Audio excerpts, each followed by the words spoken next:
Hello everyone, welcome to my YouTube channel JK the vlog Canada. उम्मीद करता हूँ आप सब खैरियत से होंगे, खुश होंगे, अपनी लाइफ को एंजॉय कर रहे होंगे। अच्छा जी, गवर्नमेंट ऑफ अल्बर्टा ने एक इमिग्रेशन से रिलेटेड एक न्यू स्ट्रीम लॉन्च की है, जो बेसिकली गवर्नमेंट ऑफ अल्बर्टा का एक नया इमिग्रेशन का प्रोग्राम है। और इसके हवाले से हमने ऑलमोस्ट कोई 7-8 दिन पहले एक वीडियो बनाई थी, और उस वीडियो पे हमें बहुत ही ज़बरदस्त रिस्पॉन्स मिला। काफ़ी लोग अब तक हमें कॉन्टैक्ट कर चुके हैं। अगर आप उस वीडियो पे जाएँ देखेंगे, काफ़ी लोगों ने उस पर कमेंट्स किए हैं, और हमें इंस्टा के थ्रू, ईमेल्स के थ्रू काफ़ी क्वेरीज आ चुके हैं ऑलरेडी।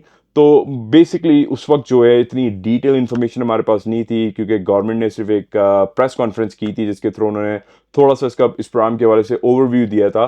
बट इसको बहुत ज़्यादा इन डिटेल इसका जिसको एलिजिबिलिटी क्राइटेरिया जिसका था वो पब्लिश अब नहीं किया था। तो 1 मार्च 2024 से गवर्नमेंट ने डिटेल जो इसका क्राइटेरिया है वो अपनी वेबसाइट पर पब्लिश कर दिया है। इसके साथ साथ इन्होंने ये प्रोसेस भी एक्सप्लेन किया कि किस तरीके से अप्लाई करना है, नंबर ऑफ नॉमिनेशंस कितनी होंगी, और आइल्स की क्या रिक्वायरमेंट्स हैं, क्या एजुकेशन क्वालिफिकेशन रिक्वायर्ड हैं। लगभग कोई 18 से 20 डिफरेंट ऑक्यूपेशंस हैं जो इस प्रोग्राम के थ्रू एलिजिबल होंगे। काफ़ी लोग हमें अब तक कांटेक्ट कर चुके हैं जी, हम ओंटारियो के अंदर जॉब कर रहे हैं, न्यू ब्रांसविक में फॉर एग्जांपल, या फिर मैनीटोबा में, सस्कैचुअन में, और हम ऑलरेडी सेक्टर के अंदर एम्प्लॉयड हैं। क्या हम इस प्रोग्राम के थ्रू पीआर अप्लाई कर सकते हैं? तो जी, बड़ी इंपॉर्टेंट वीडियो है और एक बहुत ही ज़बरदस्त और नई स्ट्रीम है। और सबसे इंपॉर्टेंट चीज़ ये, गवर्नमेंट की इस वक्त करंट प्रायोरिटी है इस प्रोग्राम के थ्रू लोगों को पीआर देना। ठीक है जी, क्योंकि अकॉर्डिंग टू द गवर्नमेंट ये एक ऐसी इंडस्ट्री अल्बर्टा की जिस पे अल्बर्टा की इकोनॉमी जो है वो डिपेंड करती है। ठीक है जी, सबसे इंपॉर्टेंट चीज़ ये है। इसके साथ साथ ये है, जो उनकी अपनी रिसर्च है प्रोविंस की, उसके अकॉर्डिंगली इस स्ट्रीम के थ्रू ज़्यादा से ज़्यादा लोग एम्प्लॉयड हों, उनको पीआर मिले और वो यहाँ सेटल डाउन हो, ताकि यहाँ अल्बर्टा जो है वो इकोनॉमिकल जो अल्बर्टा की सिचुएशन है वो थोड़ी बेटर हो। मैंने पहले भी अपनी वीडियो में बताया था कि ये जो प्रोग्राम है, ये जो नई गवर्नमेंट की स्ट्रीम है, ये अल्बर्टा एडवांटेज इमिग्रेशन प्रोग्राम के अंडर ही आती है। उसकी एक सब कैटेगरी है और बड़ा ही स्ट्रेट फॉरवर्ड क्राइटेरिया है। बहुत लिमिटेड आइल्स रिक्वायर्ड है, मिनिमम एजुकेशन की रिक्वायरमेंट है। और सबसे अच्छी चीज़ ये जी, इस वक्त गवर्नमेंट की प्रायोरिटी है, जैसे मैंने पहले बताया। तो बड़ी ही ज़बरदस्त अपॉर्चुनिटी है।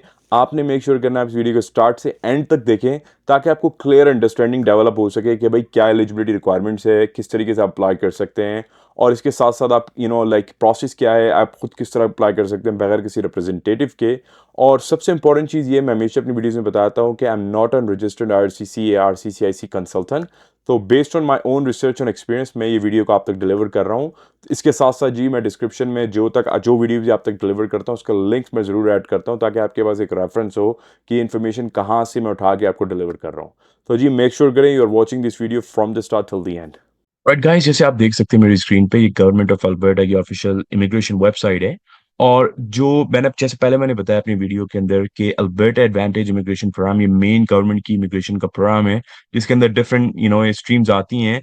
तो जी, आज की जो वीडियो है वो टूरिज्म एंड हॉस्पिटैलिटी स्ट्रीम के हवाले से, जो गवर्नमेंट ऑफ अल्बर्टा का नया इमिग्रेशन प्रोग्राम है, जो ऑलमोस्ट कोई 2-3 दिन पहले जिसकी एप्लीकेशन का इंटेक स्टार्ट हुआ है।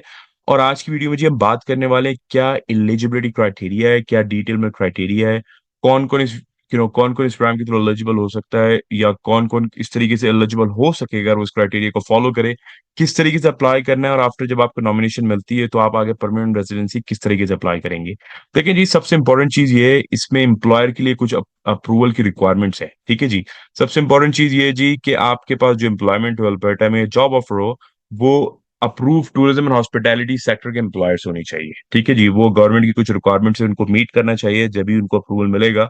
और सबसे इंपॉर्टेंट चीज ये है जी कि इसमें eligible industry and worker compensation board, जो डब्ल्यूसीबी जिसे कहते हैं, उसकी कुछ कवरेज के हवाले से रिक्वायरमेंट्स है।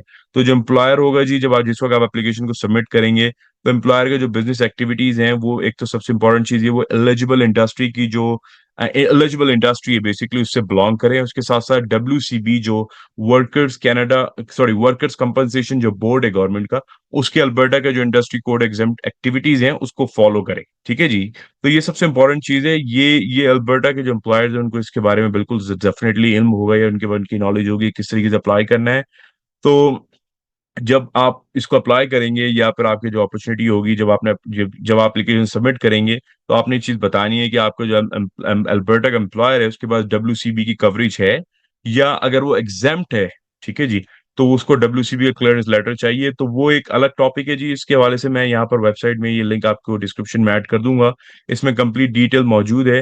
बट मोटा मोटा वर्कर्स कंपनसेशन कवरेज होती क्या है, वो बेसिकली प्रोटेक्ट करती है वर्कर्स और एम्प्लॉयर्स को from the impact of work place injuries. और क्योंकि जब आप किसी भी वर्क प्लेस के अंदर हैं तो उसमें डिफरेंट हेल्थ एंड सेफ्टी के मैटर्स होते हैं, इंजरीज के चांसेस होते हैं, इलनेस के चांसेस होते हैं। तो ये डब्ल्यूसीबी का जो बोर्ड है बेसिकली ये सारी चीजों को जो है वो रेगुलेट करता है, या इन सारी चीजों को जो है वो मैनेज करता है।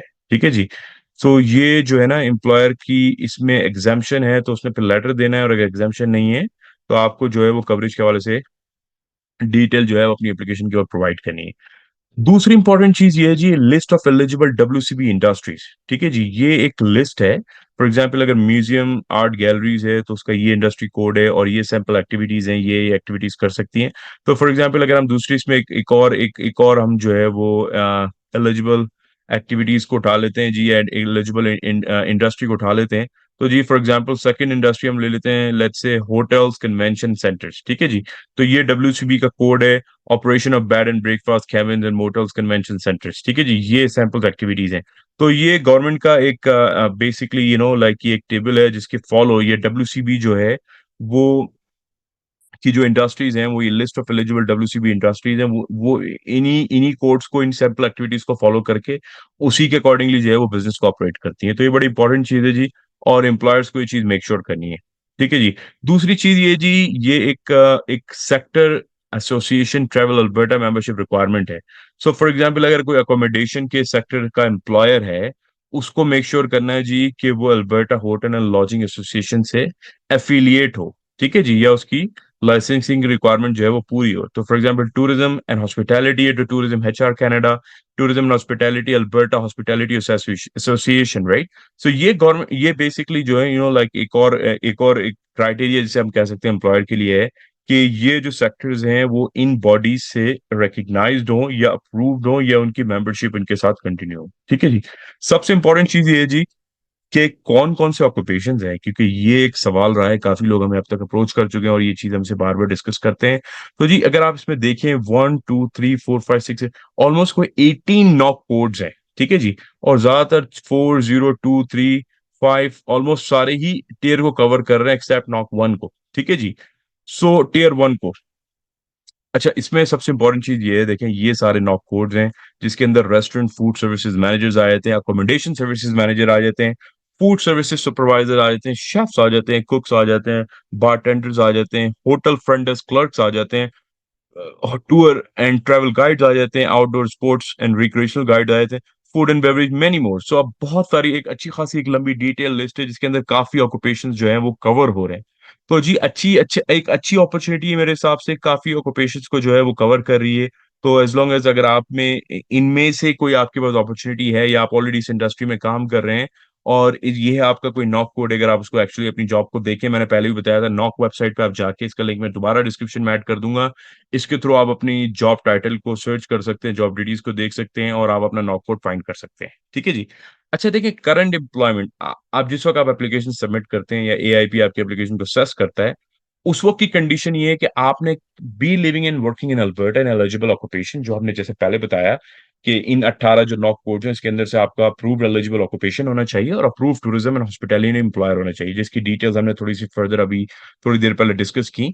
तो कुछ लोगों ने मुझसे सवाल किया था जी हम टोरंटो के अंदर हैं, क्या हम बैठ के इसको अप्लाई कर सकते हैं या मैनिटोबा में अप्लाई कर सकते हैं? जी बिल्कुल नहीं कर सकते आप अप्लाई। क्लियरली मेंशन्ड है कि आप यहाँ पर आपने रहना है और यहाँ वर्क करना है। ठीक है जी। दूसरी इंपॉर्टेंट चीज ये है जी, have a valid work permit based on positive LMIA. तो सबसे इंपॉर्टेंट चीज ये जी, आप ऑलरेडी लेट्स से कोई अगर टोरंटो में अल्बर्टा में मूव कर रहा है वो, ठीक है जी, तो उसने जी इन सेक्टर्स में से कोई भी कहीं से भी उठा के, इसमें से फॉर एग्जांपल कोई भी उसका ऑक्यूपेशन है, लेट्स से कोई कुक है, राइट। सो कुक अगर है कोई यहाँ पर मूव कर रहा है, तो सबसे इंपॉर्टेंट चीज ये है कि जी उसने यहाँ यहाँ पर रहना है, यहाँ वर्क करना है। और दूसरा ये जी, उसको उसके पास लीनिया होना चाहिए उस एलिजिबल ऑक्यूपेशन का। ठीक है ना। Maintain status is not consider substitute for valid work permit. तो मेंटेन स्टेटस जो है वो सब्स्टिट्यूट जो है वो नहीं एक्सेप्ट एज एक्सेप्ट किया जाएगा। ठीक है जी। तो ये सबसे इंपॉर्टेंट चीज है। तो आपने यहाँ पर मूव करना है, जॉब फाइंड करनी है इन एलिजिबल ऑक्यूपेशन में, देन आप आगे जो है वो आपकी बात बनेगी। वर्क एक्सपीरियंस के हवाले से सबसे इंपॉर्टेंट चीज ये है कि भाई आप जो है वो already You must have been working full time, 30 hours per week minimum with an approved tourism hospitality employer, one of the legal. So basically 6 महीने की जी रिक्वायरमेंट है जो कि वंडरफुल है। यूजली अगर आपको दूसरी प्रॉब्लम्स को उठा के देखिए, किसी में साल की, किसी में 2 साल की है। इसमें सबसे इंपॉर्टेंट चीज है, जिस वक्त आप एप्लीकेशन सबमिट कर रहे हैं, आप ऑलरेडी 6 महीने का आपके वर्क एक्सपीरियंस होना चाहिए approve tourism and hospitality employer के पास। सो मोस्ट प्रॉब्ली आप लेट्स से आप XYZ किसी भी ऑक्यूपेशन में अप्लाई कर रहे हैं, आपको अप्रूव एम्प्लॉयर मिल गया, आप 6 महीने काम करेंगे, देन उसके बाद आप अप्लाई कर सकेंगे। सो वर्क एक्सपीरियंस जो है ना, वो must have been with for the same employer as your current Alberta job offer. तो सबसे इंपॉर्टेंट चीज ये समझने की कि भाई आपको अगर जॉब अपॉर्चुनिटी मिलती है इसमें, पहले आपने 6 महीने काम करना है, उसके बाद 70 आवर्स पूरे करने, देन उसके बाद जो है वो आप नॉमिनेशन के लिए अप्लाई करेंगे या इस स्ट्रीम के थ्रू अप्लाई करेंगे। तो आपका वर्क एक्सपीरियंस जो है वो at least 30 hours per day, 30 hours minimum हो, और वो पेड होना चाहिए। और जो नो लाइक आपका must have been an authorized by IRCC and with valid temporary complete Alberta और कनाडा। तो बेसिकली आपके पास must have been authorized by IRCC and with valid temporary. तो आपका स्टेटस जो है वो IRCC से वैलिडेट होना चाहिए, इफ कंप्लीट इन अल्बर्टा और कनाडा। ये सारी चीजें जो है वो IRCC, मतलब बेसिकली IRCC भी इसको वैलिडेट करेगी, आपकी ऑथराइजेशन मतलब आपके टेम्परेरी स्टेटस की वैलिडेशन को। ठीक है जी। सो ये 3 चीजें वर्क वर्क एक्सपीरियंस के हवाले से।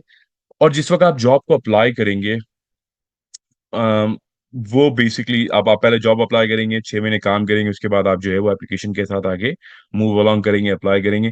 जिस वक्त आप एप्लीकेशन को सबमिट करते हैं, उस वक्त आपके पास जो है फुल टाइम जॉब ऑफर होनी चाहिए इन एलिजिबल ऑक्यूपेशन के अंदर, और उसी सेम अल्बर्टा का एम्प्लॉयर जिसके साथ आपने 6 मंथ जो है वो काम करना है, और वो ही आपका करंट एम्प्लॉयर होगा। तो ऐसा नहीं हो सकता कि आपने भाई 6 महीने किसी के साथ काम किया, उसके बाद आपने एक नई जॉब पकड़ के उसके साथ अप्लाई कर दिया। ऐसा नहीं है, आपने सेम एम्प्लॉयर के साथ ही आगे मूव करना है। तो बड़ी इंपॉर्टेंट चीज है इसको समझना। ठीक है जी। उसके साथ साथ जी आपकी जो जॉब ऑफर है, employment contract must also be signed by your legitimate establish and verifiable employer. तो मतलब प्रॉपर जो उसके जो लाइक उसके जो लवाजमात कह लें, जो वो है पूरे करने, जो लीगल टर्म्स में मतलब उसके जो भी जो लीगल टर्म्स टर्मिनोलॉजीज है उसमें जो यूज होनी है, वो सारी चीजें जो है वो कंप्लीट एक प्रॉपर एक जो है ना एक थॉरो कॉन्ट्रैक्ट होना चाहिए, जिसके अंदर आपका क्लियरली मेंशन्ड हो कि भाई आपका जो फुल टाइम जॉब है, 12 महीने से ज्यादा की जॉब है, वेज एक्सपेक्टेशन जो है वो बेसिकली एक्सीड करनी चाहिए, जो एलिमिया के अंदर मेंशन है। सो ये बड़ी इंपॉर्टेंट चीज है जी। ये मेनली इसी हवाले से इसमें क्लियरली मेंशन किया गया है कि आप सेम एम्प्लॉयर के साथ ही रहेंगे, 6 महीने इसके साथ काम करेंगे, उसी के थ्रू आगे आप प्रोसेस में मूव करेंगे। इसके साथ जी लैंग्वेज रिक्वायरमेंट के हवाले से बड़ा क्लियरली मेंशन है, minimum of 4 each English language. तो मतलब 4 आपको 4 ईच चाहिए बेसिकली इंग्लिश के अंदर, जो कि बहुत ही हलवा है। और इसके साथ साथ जी एजुकेशन रिक्वायरमेंट में बड़ा क्लियरली मेंशन है, मिनिमम हाई स्कूल है। अब डिपेंड करता है आपका क्या ऑक्यूपेशन है, उसके हिसाब से जो आपकी एजुकेशन होगी, मिनिमम हाई स्कूल है। तो इम्पोर्टेंट चीज ये जी, मैं पहले भी बता चुका हूँ कि अगर आपको क्रेडेंशियल असेसमेंट करवानी है, तो आप ये IRCC की डेजिग्नेटेड ऑर्गेनाइजेशन इसके थ्रू, अगर फॉर एग्जांपल आपकी इंडिया पाकिस्तान कहीं एजुकेशन है, तो उसको आप वेस्ट करवाएं, या फिर उसको आप डिफरेंट अलग बॉडीज हैं उनके थ्रू अप्रूव करवाएं। तो जैसे ही आपका अप्रूवल हो जाता है, ये बड़ा इंपॉर्टेंट है, ये आपको आगे नॉमिनेशन के टाइम पे सबमिट करना होगा। और अगर आपकी कैनेडियन क्वालिफिकेशन है, तो उसके लिए आपको ECA की जरूरत नहीं है। तो जी एज सुन एज ये आप सारी रिक्वायरमेंट्स मीट करते हैं, यहाँ पर आपको जॉब मिल जाती है, 6 महीने आप काम करते हैं, उसके बाद जी आपने करना जी ये, जैसे ही आप ये सारी चीज़ें आपकी रेडी हो जाती हैं, क्राइटेरिया आपने डिटेल में समझ लिया है, इसके बाद आप जो है वो बेसिकली AIP का जो ऑनलाइन पोर्टल है, इसके थ्रू अपनी नॉमिनेशन के लिए अप्लाई करेंगे। ठीक है जी। इसके लिए जो आपको बेसिक अल्बर्टा का अकाउंट चाहिए, और ये फ्री है। उसके साथ जो है वो आप नॉमिनेशन को अप्लाई कर सकेंगे। ठीक है जी। अच्छा जी, सबसे आखिरी चीज जो है जी, जैसे ही आपकी नॉमिनेशन मिलती है आपको, आपने अपना नॉमिनेशन पैकेज को रिव्यू करना है। सारी चीजें आपने जब केयरफुली रिव्यू कर ली, कोई एरर हो तो आपने फौरन कांटेक्ट करना है प्रोग्राम ऑफिसर को। इसके बाद आपने अपनी IRCC के साथ अपनी PR की एप्लीकेशन, क्योंकि आपको जब AIP नॉमिनेशन मिल जाती है, उसके बाद आपने जो है वो IRCC के साथ अपनी एप्लीकेशन को सबमिट करना है। Your nomination is only valid for 6 months, तो 6 महीने तक की वैलिडिटी होती है। उससे पहले पहले आपने अपनी PR को अप्लाई करना है, और जितना जल्दी आप PR को अप्लाई करेंगे, ऑफ कोर्स उतनी जल्दी IRCC आपको AOR देगी और फाइल नंबर अलॉट करेगी। इसके साथ साथ लाइक आपको आगे अगर वर्क परमिट एक्सटेंशन के लिए इजी रहेगा। तो जी ये बड़ा ही स्ट्रेट फॉरवर्ड चीजें हैं, और PR अप्लाई करने का भी इन्होंने जो है क्लियरली बता दिया है। तो PR देखें सबसे लास्ट स्टेप है। ठीक है जी, ये उन्होंने पोर्टल का लिंक भी दिया हुआ है, क्योंकि आप PN प्रोविंशियल नॉमिनी क्लास के थ्रू अप्लाई करेंगे। तो सबसे इंपॉर्टेंट चीज जो आपने पहले बताई, आपने जॉब फाइंड करनी है अल्बर्टा रीजन में, इन एलिजिबल ऑक्यूपेशन में, आपका अप्रूव एम्प्लॉयर हो। इसके साथ-साथ जी, जैसे ही आपको जैसे ही जॉब मिलती है, आपने 6 महीने काम करना है, उसके बाद आगे आपने अपना आइल्स वह सारी चीज़ें रेडी करके एआईपी के थ्रू अप्लाई करना है। तो उम्मीद करता हूँ जी, आपको सारी चीज़ें क्लियरली समझ में आई होंगी। लाइफ में कोई शॉर्टकट नहीं है जी, कोशिश करें, अच्छी अपॉर्च्युनिटी है, ट्राई करें एंड मेरी तरफ से आपके लिए बहुत सारी दुआएँ हैं। इसके साथ कोई सवाल हो, कोई चीज़ हो, काइंडली कमेंट सेक्शन में लीव करें उसे। Alright guys, well thank you very much for watching this video. उम्मीद करता हूँ आपको ये Alberta hospitality and tourism stream के हवाले से जो वीडियो समझ में आई होगी और आपको क्राइटेरिया, एलिजिबिलिटी, रिक्वायरमेंट्स बहुत अच्छे तरीके से समझ में आया होगा। अच्छा जी, मेक श्योर करें आप हमारे चैनल को लाइक करें, वीडियोस को शेयर करें और इसके साथ साथ हमारे चैनल को सब्सक्राइब करें। और जी, आप कनाडा वाइड कहीं भी हैं या फिर आप दुनिया में कहीं भी हैं, अगर आपके पास हॉस्पिटैलिटी सेक्टर के अंदर एम्प्लॉयमेंट है अल्बर्टा में, तो आप काइंडली अल्बर्टा रीलोकेट करें। या फिर आप कनाडा में कहीं भी हैं और आप हॉस्पिटैलिटी सेक्टर की फील्ड से वाबस्ता हैं, आपके पास एक्सपीरियंस है, तो आप जी अल्बर्टा मूव करें, अल्बर्टा में एम्प्लॉयर फाइंड करें जैसे मैंने इस वीडियो में बताया, और यहाँ सेटल डाउन हो जाएं जी और इस प्रोग्राम के थ्रू इमिग्रेशन को एक्वायर करें। तो जी अपना बहुत बहुत ख्याल रखिएगा और मिलते हैं आपसे नेक्स्ट वीडियो में बहुत जल्द। Thanks for watching once again, take care, have a good one, bye bye.